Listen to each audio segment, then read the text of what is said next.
बच्चों आपका स्वागत है। आइए हम सब 4.1 का दूसरा प्रश्न पढ़ते हैं। क्या है? निम्न स्थितियों को द्विघात समीकरणों के रूप में निरूपित कीजिए।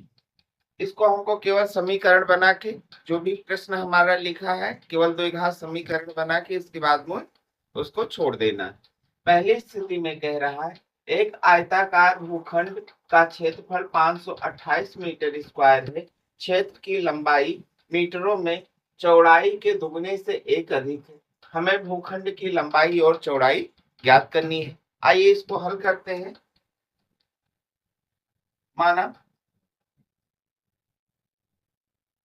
भूखंड की चौड़ाई बराबर, हम चौड़ाई किस लिए मान रहे हैं?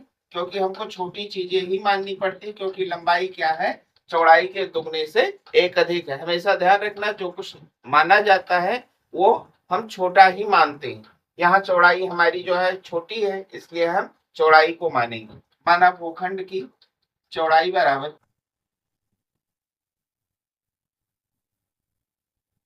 x मीटर, तब भूखंड की लंबाई कितना है? कह रहा है चौड़ाई के दुगने से एक अधिक है, तो चौड़ाई का दुगना कर दे, मतलब 2x हो गया और प्लस में एक हो गया। एक अधिक है तो हमने प्लस का एक कर दिया। ये मीटर। भूखंड कैसा है? आयताकार है, जानते हैं। आयताकार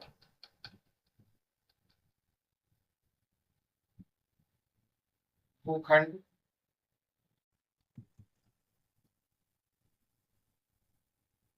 का क्षेत्रफल बराबर लंबाई और गुणे में चौड़ाई। जैसा कि हमको पहले से पता है, इसका क्षेत्रफल बराबर लंबाई गुणे चौड़ाई होता है। भूखंड का क्षेत्रफल कितना है? 528। लंबाई इसकी कितनी है? 2x plus 1। चौड़ाई को हमने क्या माना है? x माना है। x हमारा जो है इसके साथ में लगा हुआ है, यानी गुणा कर रहा है। x इसके अंदर गुणा करेगा और ब्रैकेट हमारा क्या हो जाएगा? खुल जाएगा। तो 528 बराबर x का गुणा 2x के साथ क्या हो गया?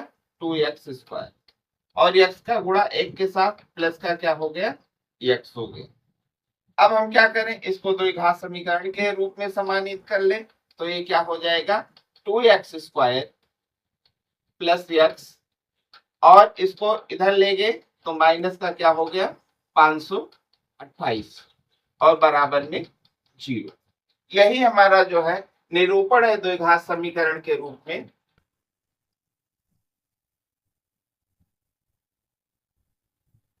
हम यहाँ पर देखते हैं कि ये द्विघात समीकरण का जो मानक रूप होता है ax स्क्वायर प्लस bx और प्लस c इक्वल टू 0 का पालन कर रहा है। अतः हमको द्विघात समीकरण को प्राप्त हो गया और दिए गए प्रश्न का द्विघात समीकरण के रूप में निरूपण हो गया। आइए हम सब दूसरे खंड पर आते हैं।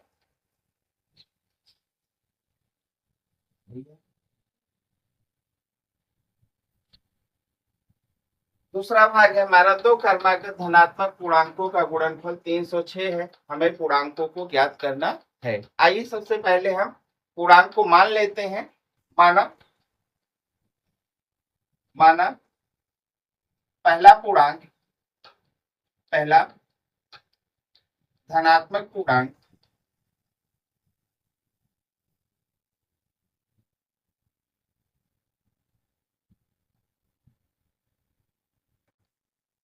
बराबर x तथा दूसरा क्रमागत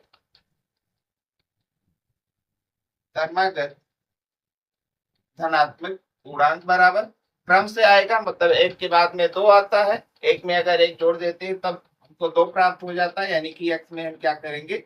एक जोड़ देंगे। प्रश्नानुसार आते हैं।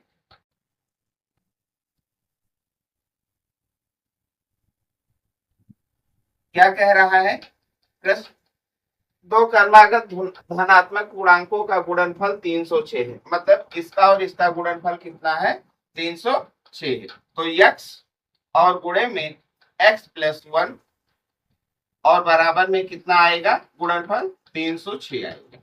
x का गुणा हमने इस ब्रैकेट के अंदर कर दिया तो क्या हो जाएगा x स्क्वायर प्लस का x इक्वल टू का 306, 306 को इधर ले आएंगे x स्क्वायर प्लस x और माइनस का कितना हो गया 306।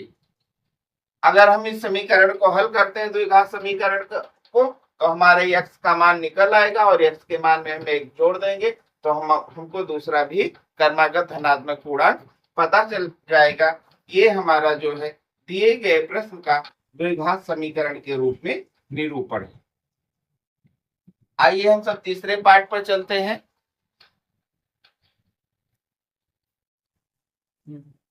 आइए तीसरा पार्ट, रोहन की माँ उससे 26 वर्ष बड़ी है, उनकी आयु वर्षों में का गुणनफल अब से 3 वर्ष पश्चात 360 हो जाएगी। हमें रोहन की वर्तमान आयु ज्ञात करनी है। आइए हम सब मानते हैं, माना रोहन की वर्तमान आयु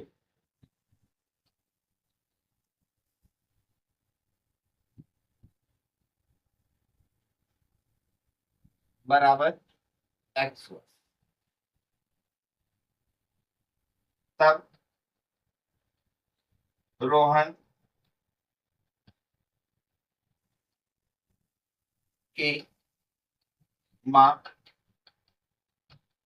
की वर्तमान आयु बराबर कितना बड़ी है उससे 26 वर्ष, x प्लस का कितना हो जाएगा 26 हो जाएगा।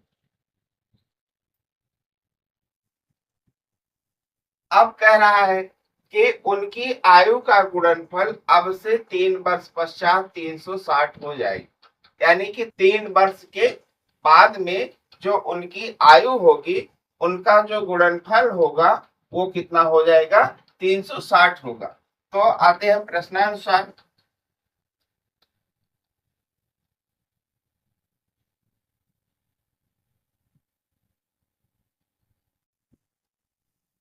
तीन वर्ष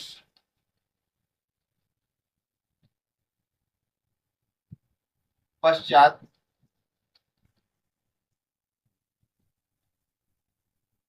रोहन की आयु,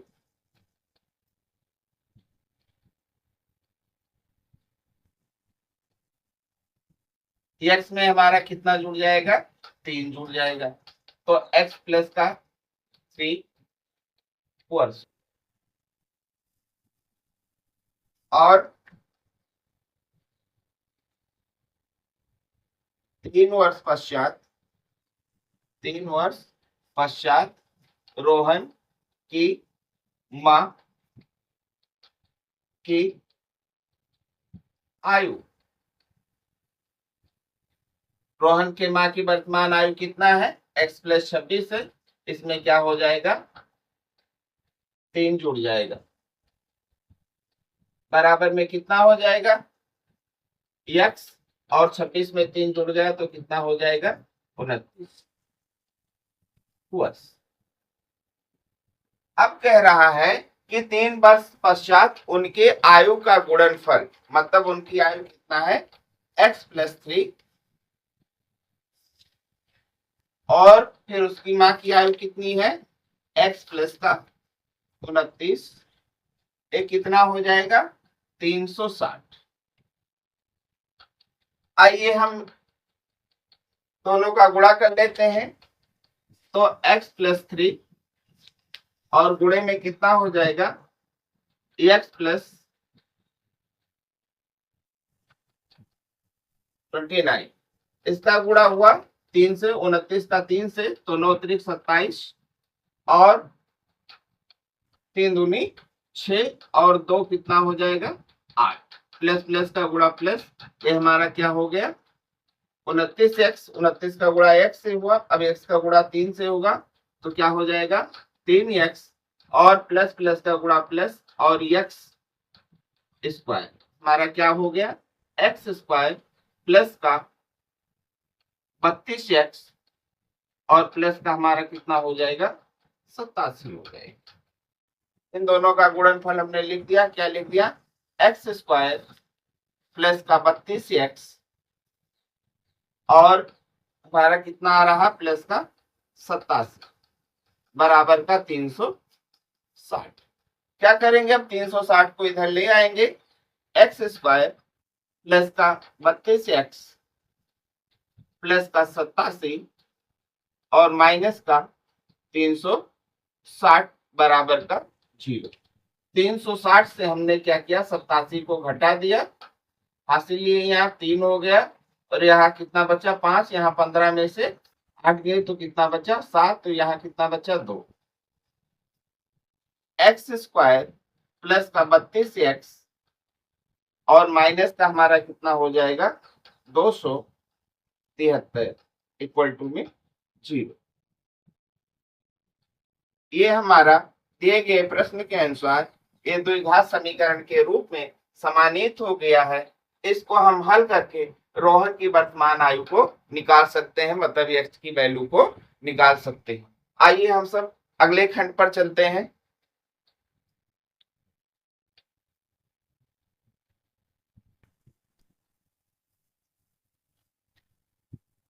हमारा फोर्थ पार्ट है, एक रेलगाड़ी 480 किलोमीटर की दूरी समान चाल से तय करती है। यदि इसकी चाल 8 किलोमीटर प्रति घंटा कम हो तो वह उसी दूरी को तय करने में 3 घंटे अधिक समय लेती है। हमें रेलगाड़ी की चाल ज्ञात करनी है। आइए हम सब पहले जो समान चाल है उसको मान लेते हैं। माना रेलगाड़ी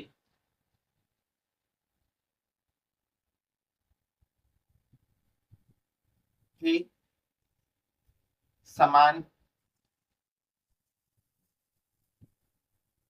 चाल बराबर x किलोमीटर प्रति घंटा। अब समान चाल से वो कितनी दूरी तय करती है, 480 समान चाल से तय की गई दूरी कितना है, 480 किलोमीटर।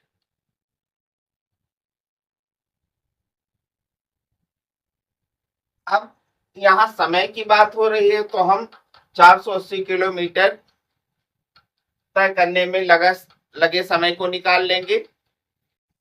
अब 480 किलोमीटर को तय करने में लगा समय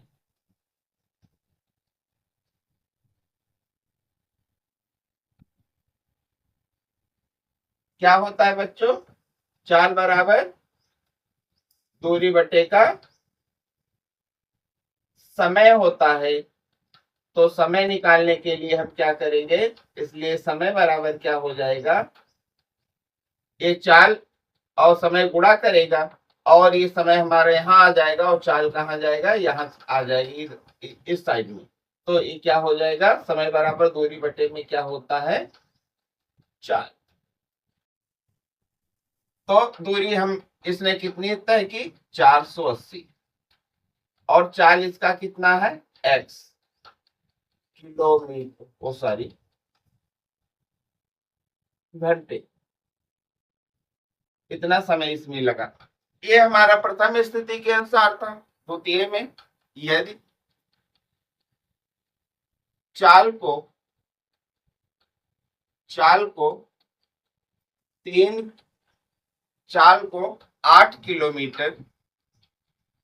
8 किलोमीटर प्रति घंटा कम कर दिया जाए, कम कर दिया जाए तो चाल बराबर कितना हो जाएगा बच्चों?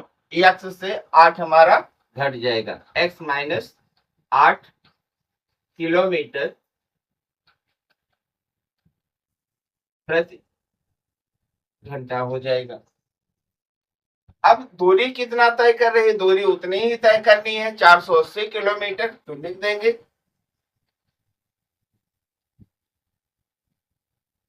अब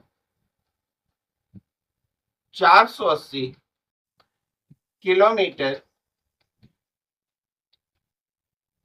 दूरी तय करने में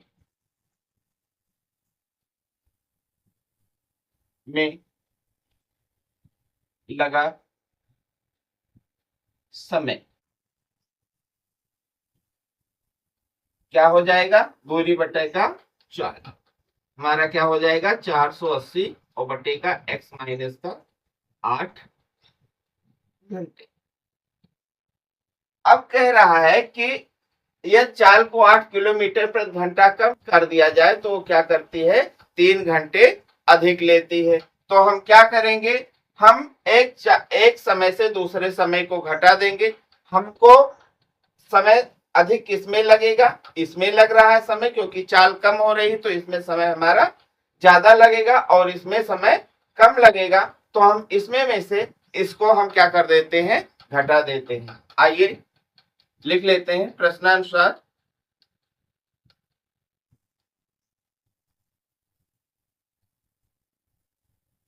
चार सौ अस्सी और बटे का x माइनस का कितना हो गया? 8 और माइनस हमारा कितना हो जाएगा? 480 और बटे का हमारा क्या हो जाएगा? x। जैसा हमने बताया है कि इधर चाल कम हो रही है तो समय अधिक लगेगा, तो अधिक से हम क्या करेंगे? कम को घटाएंगे और कितना लेगा? 3 घंटा अधिक लेगा। अब हम क्या करेंगे? इसको हमको हल करना है, द्विघात समीकरण के रूप में समानित करना है। तो इन दोनों का हम क्या कर देंगे? एलसीएम ले लेंगे। एलसीएम हमारा कितना हो जाएगा? x और x माइनस का कितना हो जाएगा? 8। अब हम क्या करेंगे? इससे हम इसको भाग देंगे तो ये और ये हमारा दोनों समान होके कैंसिल हो जाएगा। बचेगा क्या? हमारा x बचेगा। तो x का गुणा किससे हुआ? 480 से। तो ये क्या हो गया? 480 x माइनस। अब हम क्या करेंगे? अब हम x से इस लघुत्तम को भाग देंगे तो x हमारा समान होके कट जाएगा और बचेगा क्या? x minus 8। तो 480 और x माइनस 8 बराबर में क्या हो गया? 3। अब 480x माइनस 480 माइनस 480 का गुणा किससे हुआ? प्लस x से हुआ। तो हमारा क्या हो जाएगा? माइनस का 480 x और 480 का गुणा अब हमारा किससे हुआ? माइनस 8 से। माइनस 480 का गुणा माइनस 8 से हुआ तो माइनस माइनस क्या हो जाएगा? प्लस हो जाएगा। और 8 का गुणा इससे हो रहा है तो 8 0 0 और 8 28 64 64 के 4 हासिल आए 6 और 8 चौक 32 और 6 कितना हो जाएगा? 38। अब हम क्या करते हैं? अब नीचे का गुणा भी हम इस ब्रैकेट को खोल देते हैं और x का गुणा x माइनस 8 में कर देते हैं। तो x का गुणा कितना हो जाएगा? x स्क्वायर और प्लस माइनस माइनस और 8 और x का गुणा क्या हो गया? 8x हो गया। बराबर में कितना हो गया? 3 हो गया। ये हमारा 480 x और 480 x प्लस और माइनस होके कट गया। हमारा कितना बचा? 3840 और बटे में x स्क्वायर माइनस का 8x बराबर का 3 और 1। हम इसका क्रॉस मल्टीप्लाई कर देते हैं तो 3 का गुणा हमारा किसमें होगा? एक्स स्क्वायर माइनस 8x में होगा। तो ये क्या हो जाएगा? 3x स्क्वायर माइनस का हमारा 24x और बराबर में 1 का गुणा 3840 से होगा तो 3840 हो गया। अब हम क्या करेंगे, 3840 को इस तरफ ले आएंगे तो हमारा क्या हो जाएगा, 3x स्क्वायर 24x और माइनस का क्या हो गया 3840 और बराबर का 0। हम देखते हैं क्या तीन संख्या जो है इन तीनों में कॉमन है, तो इसमें देखते हैं, इसमें भी कॉमन है, इसमें भी कॉमन है, इसमें भी कॉमन है, तो 3 से हम क्या कर देते हैं, दोनों पक्ष में भाग कर देते हैं। ये हमारा क्या हो गया, एक्स स्क्वायर माइनस का 8x हो गया और माइनस का हमारा कितना हो जाएगा, 3 1 के 3 और 3 दूनी 6 और 3 8 24 और 0 बराबर का 0। ये हमारा दिया गया जो समीकरण, जो प्रश्न है, उसको हमने क्या कर दिया, द्विघात समीकरण के रूप में समानित कर दिया। ये हमको प्राप्त द्विघात समीकरण है। इसी के साथ में बच्चों ये एक्सरसाइज खत्म होती है। नेक्स्ट एक्सरसाइज में कल मिलेंगे।